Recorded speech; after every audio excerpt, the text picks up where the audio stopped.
ఎందుకలా అరుస్తున్నావు? అందరూ సమ్మర్ కార్నివాల్కి బయలుదేరుతున్నారు, మనం కూడా వెళ్దామా? అది చాలా దూరం కదా. భలే సరదాగా ఉంటది, అందరూ వెళ్తున్నారు, మనం కూడా వెళ్దాం. సరే అయితే పద. లామా తన మిత్రులతో కలిసి సముద్రంలో ఆడుకుంటూ ఈదుకుంటూ ఆనందంగా సమ్మర్ కార్నివాల్కి బయలుదేరింది.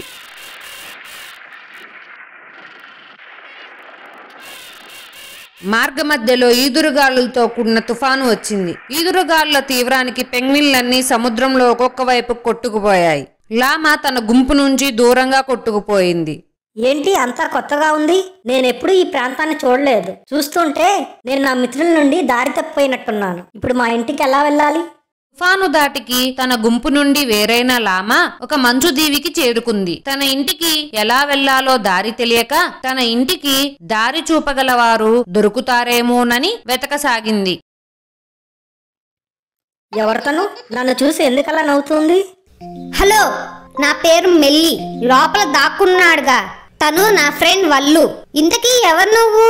ఇక్కడికి ఎలా వచ్చావు? నా పేరు లామా.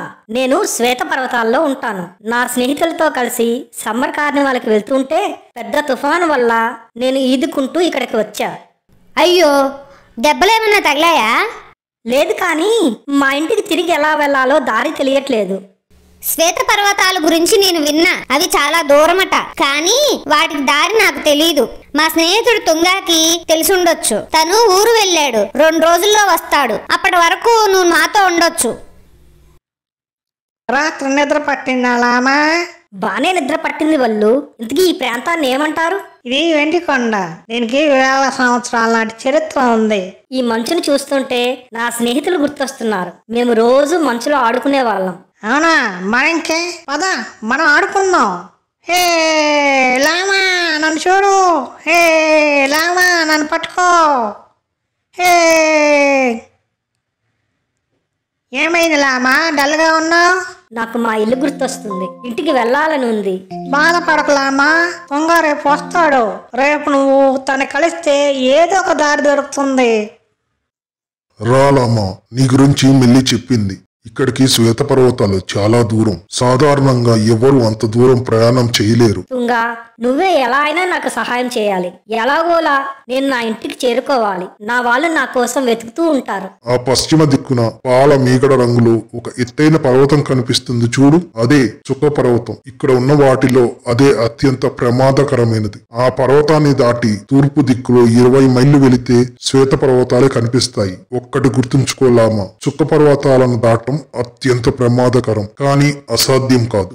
నీ మనస్సులో నీ వాళ్ళని చేరుకోవాలి అని గట్టిగా నిశ్చయించుకుని ప్రయాణం ప్రారంభిస్తే తప్పకుండా నీ వాళ్ళని చేరుకుంటావు. పద, నీకు వెళ్లే దారి గురించి చెప్తా.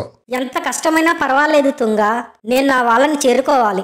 ఈ మ్యాప్ చూడు, ఇది వెండి పర్వతం. మనం ఇప్పుడు ఇక్కడున్నాం. నువ్వు ఈ దారిలో 40 మైళ్ళు వెళితే చుక్క పర్వతం వస్తుంది. అక్కడ నుండి ఇటువైపు 20 మైళ్ళు వెళితే శ్వేత పర్వతాలు వస్తాయి. నేను ఈ రోజే బయలుదేరతాను తుంగా.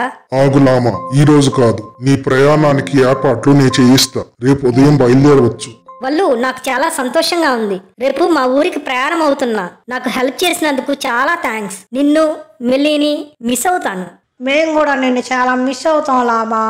మీరెప్పుడైనా శ్వేత పర్వతాల వైపు వస్తే తప్పకుండా మా ఇంటికి రావాలి. మీకు నా స్నేహితులు కూడా పరిచయం చేస్తా. ఇదిగో లామా, ఇది ఐస్ స్కేటింగ్ కిట్. ఇది లేకుండా చుక్క పర్వతాన్ని దాటలేవు. దీన్ని ధరించి బయలుదేరు. చాలా చాలా థ్యాంక్స్ తుంగా. నువ్వు చేసిన ఈ సహాయాన్ని నేను ఎప్పటికీ మరవను. ఇక నేను బయలుదేరతాను. ఆల్ ద బెస్ట్ లామా. అందరినీ అడిగానని చెప్పు. బాయ్ తుంగా. ఎలా అయినా తన వారిని కలుసుకోవాలని దృఢ సంకల్పంతో ఉన్న లామా తుంగా ఇచ్చిన ఐస్ స్కేటింగ్ కిట్ ని ధరించి అతి క్లిష్టమైన పర్వతాలను దాటుకుంటూ తన ఇంటికి బయలుదేరింది. ఎత్తైన మంచు పర్వతాలను, రాతి బండలను దాటుకుంటూ లామా చివరికి శ్వేత పర్వతాలను చేరుకుంది. హే, నేను వచ్చేసాను.